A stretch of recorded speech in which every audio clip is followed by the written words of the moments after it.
Доброго ранку, 9 година, час новин на АТР. Ви дивитеся «Заман», 5 грудня, 1377-й день анексії Криму. У студії Ескандер Маметов. Із обшуком прийшли силовики до квартири лідера Руху нових сил Міхеїла Саакашвілі. Про це повідомив Давид Сакварелідзе, соратник експрезидента Грузії. Обшук проходить у помешканні Саакашвілі на вулиці Костюльній. В Києві, за словами Сакварелідзе, Саакашвілі нині на даху будівлі.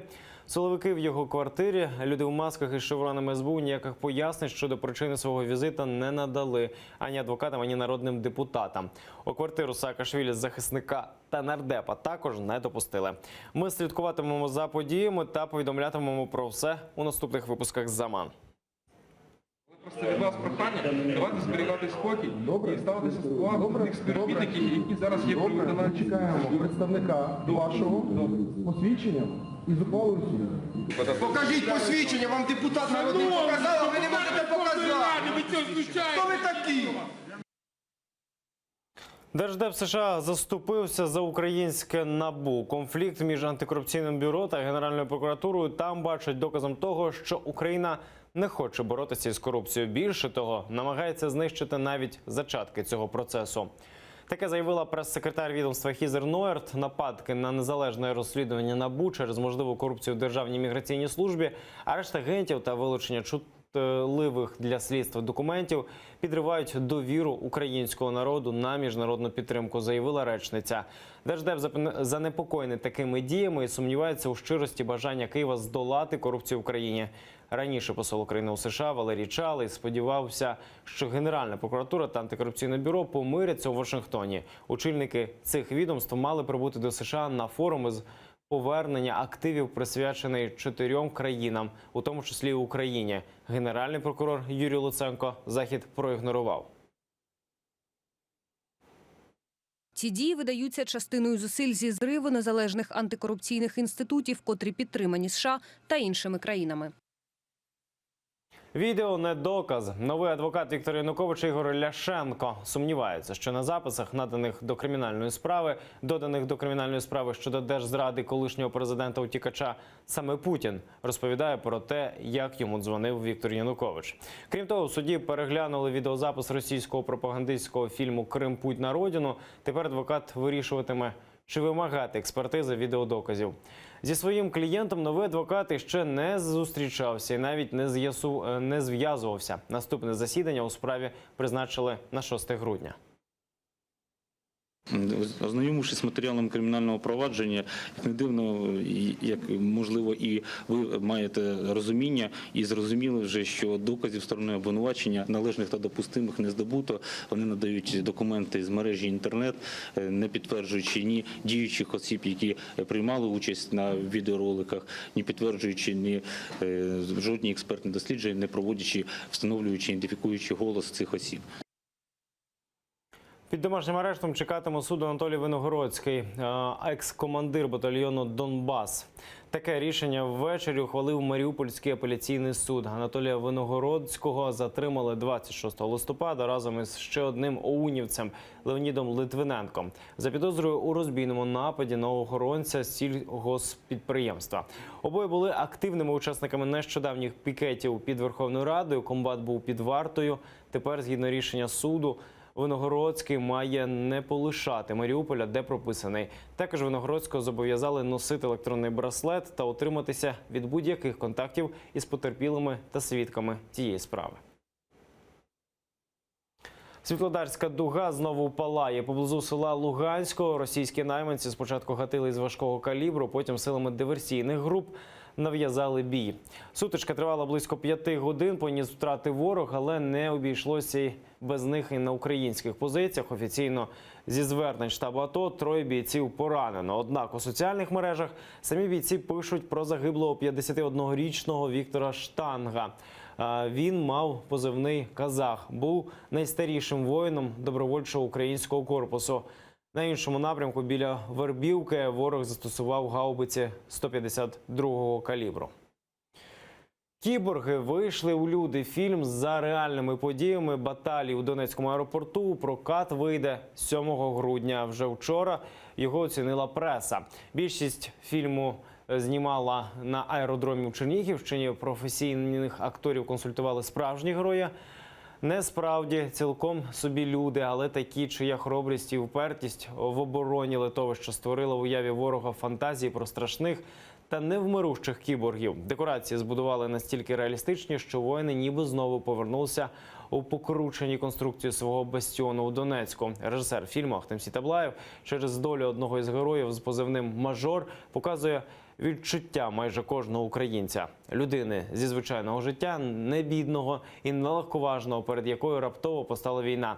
Фільм художній і максимально документальний, та ще й доброчинний. Кожних 5 гривень із ціни квитка підуть на допомогу родинам загиблих бійців. Якщо ви мали на увазі цензуру, її не було. Ніяких ідеологічних або змістовних змін сценарій не набував та не набув. Хтось доречно сказав, що іноді ці питання, які ставлять один одному герої нашої картини, вони всі є у Фейсбуці, в приватних розмовах між собою, тому ми їх озвучили.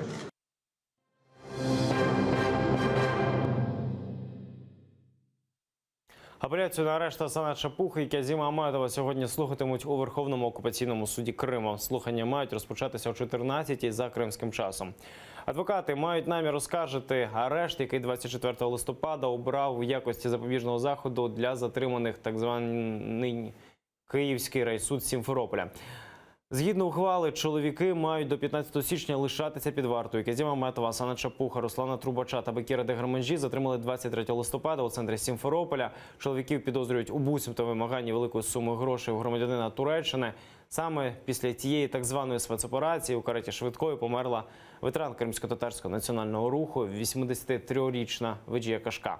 Адвокати називають справи сфабрикованими, бо гроші, про які говорить слідство, громадянин Туреччини позичив в онучки Веджія Кашка та не хотів повертати. Того дня у кафе, де проходило захоплення, він начебто хотів повернути гроші.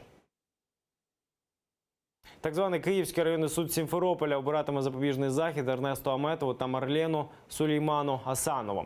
Слухання мають розпочатися о 14:30 за кримським часом. Слідчі клопотатимуть про подовження арешту. Підозрюваним обох звинувачують у тероризмі за так званою справою забороненої в Росії партії Хізбут Тахрір. Небайдужих громадські діячі Кримської солідарності закликають прийти підтримати арештантів. Аметова та Асанова затримали 11 жовтня. На освітанку окупанти вірвалися до будинків із обшуками в Бахчисараї.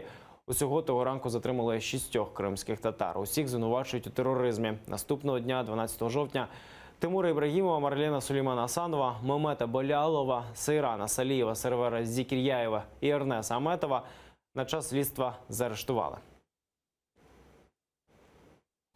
Енциклопедію репресій в Криму з моменту анексії напередодні презентували у Києві. Добірку фактів з лютого 2014 до 31 жовтня цього року підготувала громадська організація «Кримсос». За словами авторів, дослідження готували півроку. Головною їх метою було довести, що репресії в анексованому Росією Криму не поодинокі, а мають системний характер. До енциклопедії включили факти катувань, нелюдського поводження, насильницьких зникнень та вбивства, а також політично мотивованого кримінального та адміністративного переслідування.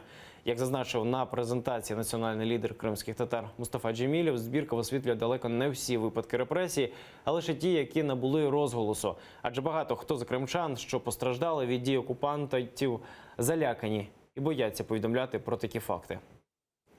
По мере возможности не уезжать из Крыма, не менять своего мнения и по мере возможности информировать мировую общественность о том, что происходит в Крыму. Собирать информацию очень трудно. Люди в обстановке страха просто боятся, потому что те люди, которые сообщают какую-то информацию о беззакониях, они уже в зоне риска. Оно будет дальше использоваться для Международного суда ООН, для Европейского суда по правам человека. Не зображувати Крим як спірну територію. З таким закликом виступило посольство України у Чехії, повідомляє Радіо Свобода з посиланням на Євгена Перебийніса, українського посла у цій республіці. Напередодні чеська залізниця випустила щоденники із мапами, де Крим позначений як спірна територія. В українському диппредставництві пояснили, ситуація неприйнятна. Крим має бути позначений виключно як територія України. Свій заклик Євген Перебийніс вже найближчим часом планує особисто обговорити з авторами мапи.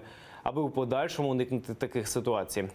Мапу створювали у приватному видавництві, утім погоджували із профспілковою організацією чеської залізниці.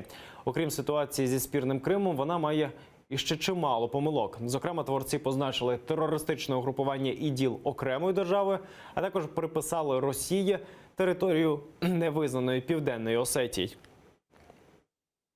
Крим не був позначений як російський, а був заштрихований двома кольорами як спірна територія. Але все одно ми вважаємо це неприйнятним. Крим має позначатися як територія України, і в підтримку цього є міжнародне право, де чітко говориться, що Крим є територією України. Наразі це всі новини. Аби знати більше, дивіться наступний випуск «Заман» із Мавілем Мухтаровим об 11 годині. А просто зараз ефір продовжить програма «Сабай» з Єлизаветою Цереградською.